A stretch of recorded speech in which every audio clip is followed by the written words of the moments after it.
Welcome back to my YouTube channel. My name Biswajit Ghosh. তো আবার তোমাদের নতুন একটা ভিডিওতে স্বাগত জানাচ্ছি। আজকে যে বিষয়টি টপিকটি নিয়ে কথা বলেছি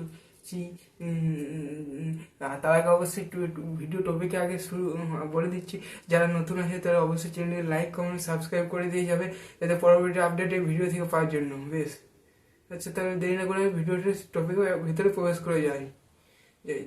আজকে যে বিষয় নিয়ে কথা বলতে হচ্ছে নতুন একটা টপিক। কীরকম না, এক্সপো 2024-এ কত পার্সেন্ট নাম্বার পেলে কত পার্সেন্টে কত নাম্বার পেলে গভর্নমেন্ট কলেজ পাওয়া যাবে, মানে পাওয়া যাবেই আর কি ব্যাপার। আর ডিস্ট্রিক্টগুলো নিয়ে কিছু দুই চারটি কথা বলবো।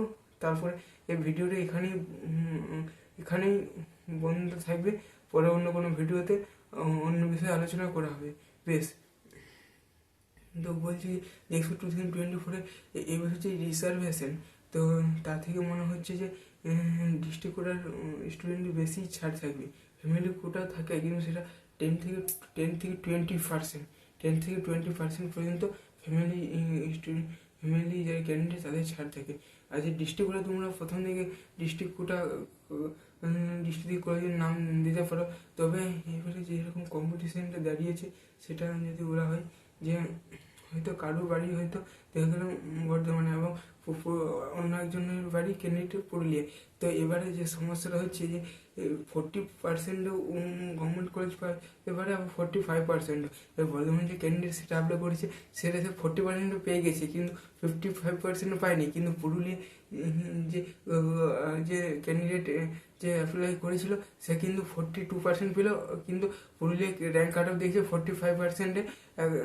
গভর্নমেন্ট কলেজ লাস্ট যে কাট অফ সেটা গিয়েছে, তাহলে 40% গিয়েছে, তা কিন্তু তার যদি কম হয় তো সে পেল না সে কলেজটা। তো এটা হলো একটা সমস্যা।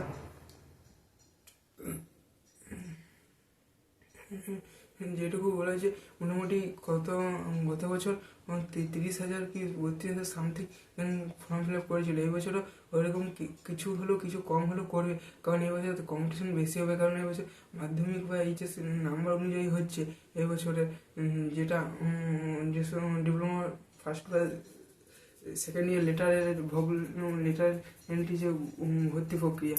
তো আশা করি ভিডিওটি যদি একটু হেল্পফুল মনে হয় অবশ্যই সাবস্ক্রাইব করে রাখবে, এবং পরে অন্য কোনো ভিডিওতে এই যে ভোগলেট বিষয়ে আপডেট ভিডিও আপলোড করে চেষ্টা করবো।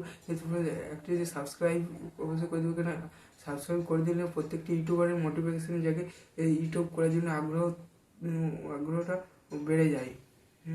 আচ্ছা, এক্সপো 2024 কত পার্সেন্ট কত নাম্বারে পেলে পাবে গভর্নমেন্ট কলেজ, এবং তুমি যদি প্রপার কাউন্সিলিং 70-80% নাম্বার যদি পাও, এটা ভুলে গেছিলাম, 70-80% যদি নাম্বার যদি পাও, যদি প্রপার কাউন্সিলিং না করো তো তোমরা কিন্তু কেউ কিন্তু ভালো গভর্নমেন্ট কলেজ পাবে না। কিন্তু অনেকে 40 বা 50% পেলেও এরকম মিডিয়াম লেভেলের সরকারি কলেজ পেয়ে যায়। তুমি অবশ্যই বলো প্রপার কাউন্সিলিং মন দিতে, তাহলে তোমরা অবশ্যই সরকারি কলেজ পাবে, কিন্তু সেটা অবশ্যই ভালো নাম্বার পেতে হবে।